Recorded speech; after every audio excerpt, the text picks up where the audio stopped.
Bienvenue sur Malaika, le magazine de la femme africaine et chrétienne. Aujourd'hui, nous allons parler d'un sujet très peu réjouissant, mettons-le comme ça. Alors découvrons ensemble le sujet du jour.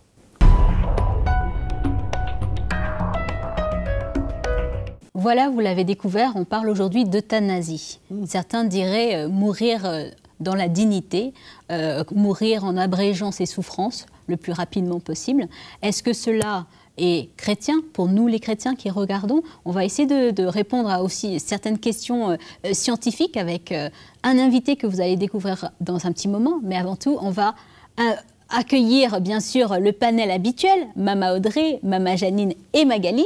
On parle aujourd'hui d'un sujet qui n'est pas très heureux, hein, Magali. Très réjouissant, effectivement, Nadège, comme on n'a pas trop d'humour aujourd'hui par rapport à ce sujet. Écoute, on va quand même garder le sourire. Ah, très bien. Et aujourd'hui, on parle d'euthanasie. On va avoir un médecin aujourd'hui avec nous, le médecin de Malaika, n'est-ce pas, Mama Audrey? Exactement, le fidèle. Voilà, qui est donc le docteur Damien Stessuc. Merci en tout cas d'être avec nous pour parler de ce sujet. Un plaisir pour ce sujet bien épineux. Voilà. Et pour ceux qui peut-être n'ont jamais entendu parler de ce mot, on va essayer de le définir dans un petit moment. On va passer à la rubrique de Mag. Voilà Magali, définissons un petit peu l'euthanasie. Vraiment de la définition, pure définition, Nadège. Alors l'euthanasie, eh bien c'est un mot grec, il faut savoir, issu du grec ancien, Maman Audrey. Alors ça veut dire bonne, donc l'adjectif bonne. Thana, c'est la mort. Donc euthana, voilà. Donc en fait, ça veut dire la bonne mort, entre guillemets. Alors, je ne sais pas pourquoi les Grecs ont désigné ça ainsi. En tout cas, ça désigne le fait d'avoir une mort douce, que cette mort soit naturelle ou provoquée. Dans une acception plus contemporaine et plus restreinte, eh bien l'euthanasie est décrite comme une pratique visant à provoquer, particulièrement par un médecin, sous son contrôle, le docteur Damien nous le dira, le décès d'un individu atteint d'une maladie incurable qui lui inflige des souffrances morales ou physiques intolérables. Donc c'est ça la définition. Donc la pratique de l'euthanasie relevant à la fois des domaines philosophiques, bioéthiques, légaux, enfin c'est vraiment un sujet qui est très controversé et beaucoup discuté. Et son acceptation sont générateurs vraiment de puissantes controverses, des divisions, des débats d'idées, comme je viens de le dire. Et elle est à distinguer du suicide assisté. Parce qu'en Afrique, à ce que j'ai pu lire, souvent c'est confondu. Et vous allez voir pourquoi tout à l'heure je vais en parler. Alors il y a une classification de l'euthanasie. Vous avez l'euthanasie volontaire. Alors là, c'est lorsqu'un individu a la capacité mentale et physique de demander l'aide pour mourir et qu'il le demande. Et la plupart des auteurs qualifient également d'euthanasie volontaire le cas d'un individu qui n'a plus la capacité mentale et physique de demander de l'aide pour mourir, mais qui a pu exprimer précédemment un tel souhait. Donc c'est ça, l'euthanasie volontaire. Ensuite, vous avez celle qui n'est pas volontaire. Là, c'est lorsqu'un individu n'a plus la capacité mentale et physique de demander de l'aide pour mourir ou de s'y opposer et qu'on ignore quelle aurait été sa volonté. D'accord. Et enfin, vous avez un troisième cas, c'est l'euthanasie involontaire. Donc là, lorsque l'acte d'euthanasie est pratiqué sur un individu qui a eu l'occasion d'exprimer une opposition explicite.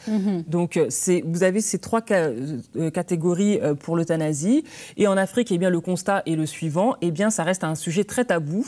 D'ailleurs, c'est interdit en Afrique du Sud, Maman Audrey, l'euthanasie. En général, les médecins africains refusent la pratique. C'est un peu perçu comme du suicide. Et on rejette aussi parce que c'est contraire à la culture africaine qui veut que chaque individu a un devoir d'assistance vis-à-vis de son semblable, même gravement malade, même s'il souffre, même s'il est défiguré physiquement, etc. Et la pensée aussi qui perdure, c'est que la vie de l'homme provient de Dieu. Et en ce sens, eh bien, l'homme n'a pas un libre arbitre pour disposer lui-même de sa propre vie. Et donc, c'est pour ça que c'est décrié en Afrique. D'ailleurs, c'est très tabou comme sujet. On en parle très peu. Voilà, on en parle très peu. Et justement, est-ce que, Mama Janine, pour Kinshasa, est-ce que tu as pu récolter quelques témoignages ? Bah, écoute, oui, qui vont un peu dans le même sens que ce que Magali dit. Hein. C'est une pratique qui n'a pas cours, qui n'est pas légale à Kinshasa, au Congo. Et pour avoir eu quelques témoignages, donc j'ai le témoignage d'une sœur, Maman Audrey, dont le mari est décédé suite d'un cancer. Et il était donc dans des souffrances quand même assez inouïes. Il était sous morphine et il demandait à son médecin d'abréger en fait ses souffrances. Parce qu'à un moment donné, la morphine n'avait plus d'effet sur lui et ça n'arrivait pas à le calmer. Et il a fait cette demande et sa femme n'a pas souhaité que le médecin accède à cette demande pour la simple raison qu'elle était chrétienne. Mais dans son cœur, Maman Audrey, elle priait pour que le Seigneur le reprenne. Et quelques temps après, il est parti. Une autre sœur m'a dit... Il est parti naturellement. Il est parti... de sa bonne mort. De sa bonne mort. Maintenant, est-ce que officiellement il est mort naturellement? Est-ce que... Elle n'a jamais su, hein. Mais en tout cas, elle avait fait la demande au Seigneur pour qu'il parte et il est parti. Une autre sœur aussi, sa maman pareil, un cancer, elle a fait aussi cette prière, elle était à l'hôpital et quelques temps après, la maman est partie. Alors la question c'est de savoir, comme le docteur est là, c'est intéressant, est-ce que dans le corps médical, lorsqu'une personne demande de partir comme ça, est-ce qu'officieusement, officieusement, on peut aider la personne à partir? C'est une question qu'on pourra répondre certainement tout à l'heure. Oui, tout à l'heure. Mais une chose est sûre, c'est que les chrétiens en général, ils sont contre cette pratique, mais dans leur cœur, quand une situation est vraiment irréversible, ils font cette prière au Seigneur pour que la personne parte avec le Seigneur. Justement, Maman Audrey, on a entendu un petit peu les exemples que Maman Janine nous a donnés. Que devrait faire un chrétien face à cette situation où quelqu'un, par exemple, est prêt de mourir ou en tout cas est en train de prendre des médicaments, c'était ça? Oui. Et qui est en état de souffrance, ou alors qui est carrément branché à des machines et c'est la machine qui le permet de vivre. Bon, c'est sûr qu'il ne nous est pas donné le droit de prendre la vie de quiconque et qu'il ne nous appartient pas de décider du jour où quelqu'un va quitter ce monde. Mais dans le cas où quelqu'un souffre énormément et qu'il n'y a aucune espérance de vie sur le plan médical et qu'il ne reste en vie que du fait qu'il est branché à une machine. Et que ses organes vitaux ne fonctionnent plus, c'est uniquement cette machine qui le fait vivre. Donc, je considère que sur le plan humain, si j'aime quelqu'un, je le vois souffrir et que médicalement, je dois retourner à une raison qu'on ne peut absolument rien faire pour lui et qu'on ne fait qu'à rallonger ses souffrances du fait qu'il est attaché à une machine. Je passe les détails, hein, les escarres et tous les problèmes qui s'ajoutent. Ben, moi, je ne vois aucun problème qu'on décide en commun accord avec lui, ou même s'il n'est pas conscient, comme Magali disait tout à l'heure dans le cas de quelqu'un qui n'est pas conscient, qu'on prenne cette responsabilité de le soulager de ses douleurs en débranchant les machines. Et pour moi, le docteur Cessu confirmera la chose, ce n'est pas d'euthanasie. C'est pour moi une manière humaine de soulager les souffrances de quelqu'un, et ça ne fait pas de nous quelqu'un qui prend la vie de quelqu'un entre nos mains. Mais justement, ça m'emmène à la prochaine question pour le docteur. Où est la ligne, justement? Comment tracer la ligne entre, je vais appeler l'euthanasie, suicide assisté, ou alors, dans ce cas-là, de le laisser partir, hein, tout simplement? La ligne est très floue et c'est pour ça que c'est aussi compliqué. Et il n'y a pas de bonne ou de mauvaise réponse. Il y a énormément de différences entre l'acharnement thérapeutique, on va dire l'euthanasie, même par exemple des soins, on va dire, palliatifs, qui peuvent être extrêmement lourds. Hein, donc c'est compliqué et la ligne est extrêmement floue. C'est vrai que sur un cas où, par exemple, un patient est ce qu'on appelle cérébralement mort et qui n'est maintenu, on va dire, en état végétatif que à l'aide de machines, le cas est quand même assez simple. Ça veut dire que si la machine est l'unique moyen pour qu'un corps, parce que du coup, comme il est cérébralement mort, qui a été vérifié grâce à différents tests qu'on fait en soins intensifs, bien sûr, et qu'on sait que de toute façon, le patient est déjà décédé et que son cœur ne bat que à cause d'une machine, on peut éteindre la machine. Ça ne fait pas partie des cas, on va dire, moralement débattables au niveau de l'euthanasie. Maintenant, la question est surtout sur l'euthanasie ou le suicide assisté. Ça veut dire que vous êtes un patient, vous êtes complètement paralysé, vous n'avez qu'un œil qui fonctionne et vous ne voulez pas de cette vie. Parce que ce n'est pas une machine qui vous maintient en vie, vous n'avez pas de souffrance physique atroce, mais votre vie se résume à regarder le plafond. Un handicap complet. Ce qu'on appelle un syndrome de Locked-in, donc où on est enfermé dans son corps. Et là, la question se pose, est-ce qu'un médecin ou la famille peut, en accord avec le patient, décider qu'on puisse mettre fin à ses jours? S'il avait la capacité physique de le faire, est-ce qu'il se suiciderait? Et c'est là la question où elle devient beaucoup plus épineuse. S'il n'a pas la capacité physique, parce que forcément, si vous êtes dans un syndrome de Lockton, vous ne pouvez même pas vous injecter le produit qui vous mettrait fin à vos jours. Et là, ça doit être une euthanasie active. Oui, c'est ça. Donc c'est quelqu'un d'autre, c'est une personne tierce, donc un membre de la famille, le médecin, une infirmière qui ferait le geste. Je parle toujours au conditionnel. Et pour le suicide assisté, c'est que le patient a la capacité physique de le faire et prend la décision de s'injecter le produit létal. Et ça, c'est une autre forme d'euthanasie parce qu'il a décidé de mettre fin à ses jours ce jour-là, qui est équivalent d'un suicide, à ce moment-là assisté, parce que du coup, il ne fait pas n'importe quoi avec tous les médicaments. C'est un médecin qui prépare la dose qui ne le fera pas souffrir. Et c'est lui-même qui s'injecte C'est lui-même qui s'injecte. Après, il y a aussi le cas des soins palliatifs. Donc ça, c'est quelque chose qu'on pratique couramment. Il faut bien faire comprendre aux gens, c'est que les soins palliatifs, on ne va pas arrêter les soins. C'est ce que je dis généralement à mes patients quand ils arrivent en soins palliatifs. Je leur dis, vous allez être étonnés, on ne va pas du tout arrêter les médicaments, on va en mettre 10 fois plus. Parce que mon but, ce n'est pas de traiter votre hypertension, de traiter votre diabète, votre cholestérol. Ça, ce n'est plus le problème. Le problème, c'est votre bien-être. Si vous avez un diabète qui est augmenté, pas grave. Mais par contre, si vous fait mal, je le traiterai. Et là, dans les soins palliatifs, il y a on va dire, des morts plus ou moins morale. C'est-à-dire, moi, personnellement, alors ça, c'est ma morale personnelle, je n'accepterai pas, par exemple, qu'un de mes patients meure d'une infection. S'il a une infection et qu'il est en soins palliatifs, je lui donnerai des antibiotiques. Bien sûr. Même des grosses doses d'antibiotiques, parce que je n'aurai pas le problème de me poser la question, est-ce qu'à un moment donné, il va devenir résistant, il aura une diarrhée à cause des antibiotiques? Ce n'est pas mon problème. Mon problème, l'infection lui fait mal, je traite l'infection qui fait mal. Et c'est vrai que la nuance est parfois un peu floue. Oui, c'est ça. Et si vous avez un patient qui est extrêmement avancé dans une pathologie, prenons par exemple le cas de certains cancers, on n'a pas de dose maximale dentalgique. C'est-à-dire si vous avez des souffrances et vous avez besoin d'augmenter la dose de morphine, par exemple, vous pouvez monter la dose. Si à un moment, le patient ne supporte plus la morphine, ou son corps en est arrivé à un surdosage, c'est difficile à dire, enfin, arrivé à un dosage qui aurait pu, on va dire, lui provoquer un arrêt cardiaque. Presque un poison. Est-ce qu'on parle d'euthanasie ou d'overdose, ou bien, et là, c'est effectivement, on va dire, potentiellement moralement discutable. Mais rien ne nous empêche en tant que médecin d'augmenter les doses qui va soulager le patient, puisque si jamais il fait un arrêt cardiaque, je n'irai pas le réanimer, puisque de toute façon, il était de toute façon condamné. Et il était déjà ce qu'on appelle en soins de fin de vie, où c'est l'étape après les soins palliatifs. Mais il y a une différence entre les soins palliatifs et l'euthanasie, dans le sens que l'intention n'est pas la même. Exactement. Est-ce que vous pouvez développer un petit peu à ce niveau-là? Parce que certains pourraient dire, oui, prendre plus de doses de médicaments, ça reviendrait au même que d'euthanasie. Finalement, ce n'est pas la même intention. Eh bien non. En fait, c'est vraiment sur le principe de l'intentionnalité. Ça veut dire que j'ai décidé, moi en tant que personne, de mettre fin à mes jours. Ou quelqu'un a décidé pour moi de mettre fin à mes jours, alors que naturellement, je ne serais pas mort à cette date-là. C'est ça. C'est ça l'euthanasie.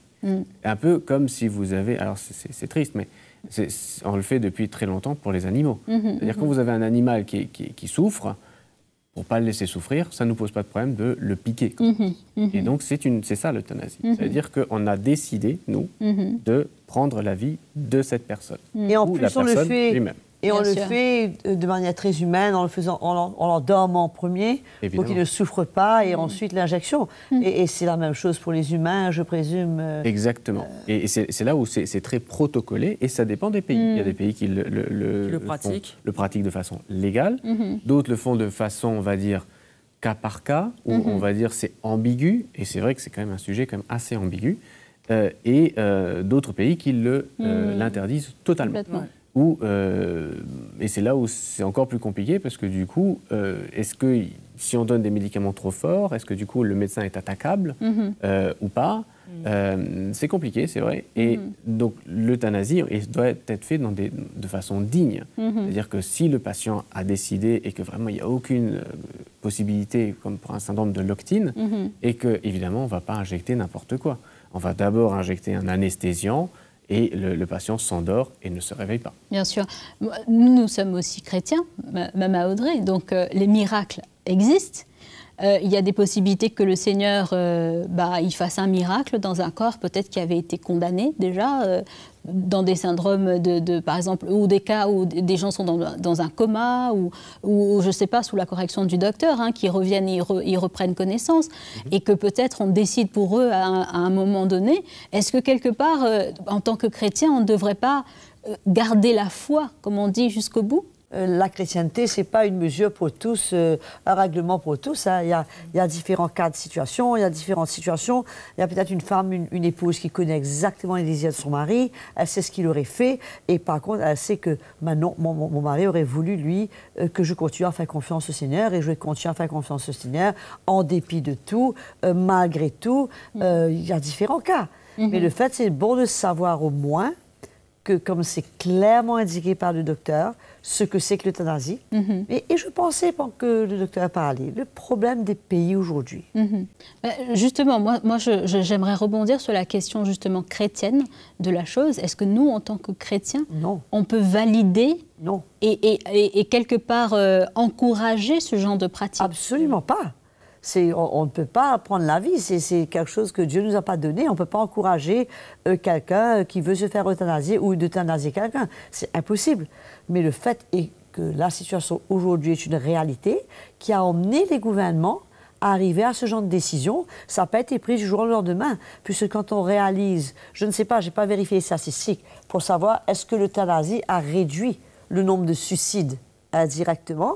Mais c'est directement lié, puisque l'euthanasie, c'est une forme de suicide. Oui, mais entre-temps, on ne peut pas justifier l'euthanasie par le nombre de suicides. Non, pas nous. Je ne parle pas des chrétiens. Oui. Je parle de la chose qui a emmené les gouvernements à décider cela. C'est parce qu'aujourd'hui, j'arrive à dire quoi? C'est que les gens, sans le Seigneur, sont tellement désespérés. Ils ont tellement perdu le sens de leur vie. Ils n'ont plus aucun repère. L'amour n'existe plus. La communion entre les familles n'existe plus. Les gens arrivent à être désespérés. Pour arriver à vouloir être euthanasié, il faut vraiment être arrivé au bout de soi-même. Ce n'est pas quelqu'un qui se lève le matin et se dit aujourd'hui, je vais me faire euthanasier. C'est des gens qui sont désespérés, qui n'ont plus aucun goût de vivre. Justement, par rapport à ça, il y a certains qui disent que pour arriver à cet état d'euthanasie, c'est des gens qui ne sont pas entourés d'amour et qui ont vraiment, qui n'ont plus d'espoir et qui arrivent à un point où justement l'euthanasie pour eux c'est le seul recours. Est-ce que le manque d'amour de l'entourage conduit aussi à cette décision? Juste pour compléter la question de Nadège, puisqu'effectivement il y a un manque d'amour, mais il semblerait qu'il n'y a pas que ça qui pousse les gens à demander l'euthanasie.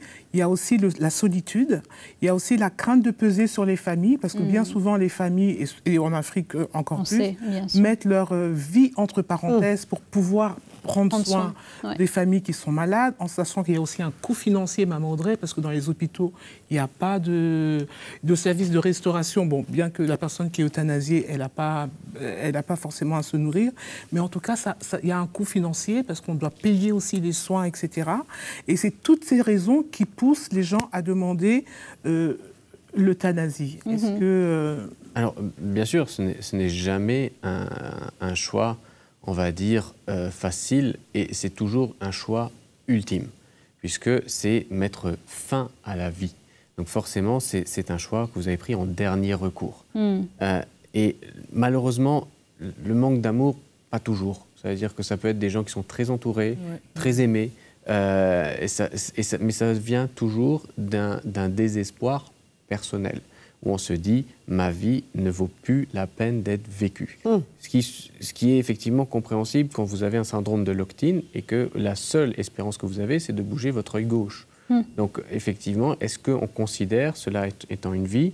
Est-ce qu'on considère, et c'est là où c'est justement discutable, quelle est la définition, on va dire, de la vie, et la définition vraiment de l'interaction, etc. Donc c'est vrai que parfois ce sont des gens très entourés, mais c'est vrai que ce sujet revient très souvent en se disant oui, c'est un poids pour la famille, je ne sers plus à rien. Alors je parle évidemment des personnes qui ont encore la possibilité de communiquer, qui communiquent, et c'est un point qui revient souvent, c'est qu'on est juste un poids pour la société, pour l'hôpital, pour les soignants, les aidants, la famille. C'est vrai. Mais dans tous les cas, ce n'est pas jamais une décision spontanée. de se dire, aujourd'hui, ça y est, je vais demander à mon médecin de m'injecter une... J'avais une question concernant justement le personnel soignant, le personnel médical. Comme on dit personnel soignant, est-ce que quelque part, on n'est pas supposé avoir un personnel qui soigne, qui accompagne, et non pas qui donne la mort? C'est une forme de soin, quelque part. Le soin ne veut pas dire une guérison. Ça veut juste dire un accompagnement, et surtout un accompagnement dans la santé. La mort fait partie de la vie. Il n'y a pas de vie sans mort, et il n'y a pas de mort sans vie. Et malheureusement, c'est la responsabilité des gens qui ont choisi de faire cette vocation qui est la médecine ou les soins paramédicaux, que ce soit infirmiers, etc., c'est de justement être au plus proche des gens qui sont dans leur plus profonde souffrance. Et c'est extrêmement difficile, où justement on se dit où est mon rôle. Et c'est vrai que je me suis parfois même étonné de me dire, il y a encore quelques minutes, j'étais un parfait étranger pour cette personne-là, et maintenant je suis devenu la personne avec qui il est le plus proche, en quelques minutes. Et c'est parfois dur de gérer cette situation. C'est notre rôle, hein, mais effectivement, en tant que soignant, ça ne nous laisse jamais, on va dire, impassibles, par rapport à ce genre de situation. Et c'est très difficile d'être objectif dans ce genre de situation. Et c'est là où il faut vraiment respecter les lois en vigueur, respecter aussi les choix des patients. Et heureusement, dans des pays libres, on a le droit de choisir de le faire ou ne pas faire. Ce qui est bien, parce que c'est difficile quand même pour un médecin. C'est là où le médecin a le droit d'invoquer son droit de conscience. C'est un geste que je ne veux pas pratiquer ou que je refuse de pratiquer, bien sûr. Mais je pense à la question de Nadège. Je pense que c'est une très bonne question ce qu'elle pose. Est-ce qu'une aide-soignante a le droit d'exécuter ce geste? Un médecin, je veux bien. Mais une infirmière, elle a le droit de prendre sur elle pour donner cette dose de cette seringue à ce patient? Alors, prendre sur elle, non. Elle doit avoir l'autorisation d'un médecin? Bien sûr, il faut qu'il y ait une autorisation, tout un protocole qui se fait dans le cadre légal. Ça ne peut pas venir d'elle? Non, bien sûr que non. Et c'est toujours une décision collégiale, c'est-à-dire qu'on est plusieurs à avoir dit, effectivement, ce cas-là est désespéré, il n'y a aucun espoir d'amélioration, ne parlons pas de guérison. Bien sûr, comme pour par exemple des gens qui peuvent être dans le coma pendant des mois, et c'est ça, on entend quand même régulièrement, des gens qui étaient dans le coma pendant des mois, qui se sont réveillés. Mais parce qu'on avait toujours en tête que la possibilité que ça marche. Quand on sait que ça ne pourra pas marcher, qu'il y a une mort cérébrale, oui, là, la question se pose très peu. Et généralement, alors c'est triste, mais je me souviens d'une fois où on avait dû éteindre des machines quand j'étais encore à l'hôpital, j'étais encore jeune étudiant, où c'est effectivement, on a essayé d'éteindre la machine, le bouton ne marchait pas, et c'est l'aide-soignant qui a dû enlever la prise électrique. Ça laisse parfois des séquelles, bien sûr. Ceux qui le font. Et donc, oui, non, le geste, ce n'est pas important qui fait le geste, mais c'est important, c'est qui prend la décision. Et justement, comment faire la différence entre justement l'euthanasie et l'acharnement thérapeutique? Parce que pour certains, ils se diraient, non, moi je veux attendre jusqu'au bout pour voir, peut-être que la personne va se réveiller, peut-être qu'il y aura une prise de conscience dans le cerveau qui est mort, enfin je ne sais pas. Mais comment justement on fait le distinguo? Alors, il y a une définition, l'acharnement thérapeutique, c'est ce qu'on appelle un acharnement déraisonnable. Ça veut dire que, je vais vous donner un exemple qui m'est arrivé il n'y a pas si longtemps que ça. J'étais avec un de mes patients à l'hôpital et il a fait un arrêt cardiaque devant moi. Et donc, j'ai commencé le massage cardiaque immédiatement. En plus, c'était le moment où j'étais en train de le visiter. Mais c'était un patient extrêmement âgé qui avait des multiples comorbidités. J'ai commencé le massage cardiaque, la réanimation, le réanimateur est arrivé, on l'a intubé, on a continué le massage cardiaque, mais on ne l'a pas fait pendant 2 heures. Ça aurait été déraisonnable.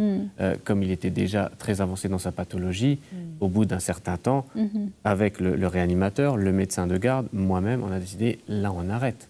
Et donc ce n'est pas une euthanasie, c'est simplement qu'on a arrêté l'acharnement. On aurait pu faire continuer battre son cœur manuellement, mais ce n'était pas raisonnable. Et donc c'est là où on prend aussi cette décision dans notre pleine conscience, dans notre, comme on dit, en notre âme et conscience. Et ce ne rentre pas dans le cadre de l'euthanasie. Oui, parce que ce n'était pas en plus un geste qui a causé la mort. C'était justement pour éviter la mort. Effectivement. Mais c'est vrai que l'acharnement thérapeutique, c'est vraiment s'acharner de faire, on va dire, perdurer une souffrance ou totalement inutile, sans aucun espoir d'amélioration. Que dire, Mama Audrey, à justement des familles qui sont face à des cas extrêmes on va dire de corps où la personne est morte cérébralement, pardon, et que faire justement? Comment on le gère en tant que chrétien? Écoute, c'est difficile à dire. On ne peut pas donner le même conseil à tout le monde. Je crois que chaque personne doit ressentir pour lui-même la situation particulière de cette personne. Il y a aussi une réalité, surtout en Afrique, qui est quand même le coût. Parce que très souvent, ce n'est pas évident, même si j'aurais désiré que ce bien-aimé reste à l'hôpital sous une machine, mais ça entraîne des coûts énormes. Et ce n'est pas tout le monde qui est à même de rencontrer ces coûts. Et je ne pense pas que c'est une question de culpabilité non plus. Si on n'arrive pas à le faire, on doit pouvoir vivre selon ses moyens et ne surtout pas aller chercher des dettes pour entrer dans une situation qui ne risque de ne jamais aboutir de toute façon. Bien sûr. Donc, mais encore une fois, je crois qu'on doit être là pour pouvoir encourager ceux qui, eux, ne sont pas dans cette situation, mais qui sont désespérés dans leur vie et qui risquent d'arriver à cette conclusion ou à une autre forme, que ce soit le suicide, de réaliser que, en tant que chrétien, on doit être sensible aux gens autour de nous, puisqu'il y en a tellement, il y a tellement de souffrances, il y a même des souffrances dans l'Église. Il y a même des gens dans l'Église qui ne ressentent plus l'amour des uns des autres, qui ne sont plus pris en charge, qui ne sont plus visités. Et de ne pas oublier que c'est notre responsabilité de prendre soin des frères, des sœurs, des vieux, de tous les gens que nous connaissons, nos frères et nos sœurs dans l'Église, pour qu'ils n'arrivent pas à cet état de désespoir. Et que l'on soit toujours là, une main tendue, mais en même temps un cœur ouvert pour respecter le choix de chacun. Eh bien, ce sera notre mot de la fin, Mama Audrey, parce que malheureusement, nous n'avons plus de temps. De parler de mort, ça n'est jamais très, très excitant, mais en tout cas, merci beaucoup, Mama Audrey, bien sûr, Docteur Damien, Mama Janine et Magali. En tout cas, j'espère que vous avez eu quelques clés, quelques réponses, si vous vous posiez la question. Et en tout cas, nous espérons que le Seigneur, lui-même, vous éclairera pour la suite. Je vous dis à très, très bientôt pour une nouvelle émission. Salut à tous, merci en tout cas d'être là. Si vous avez été encouragé par cette vidéo, si vous avez été édifié par le programme Malaika, c'est très simple, APA. Aimez la vidéo, partagez-la autour de vous et bien sûr abonnez-vous, c'est le petit bouton rouge en dessous de votre écran pour être les premiers informés des prochaines parutions Malaika.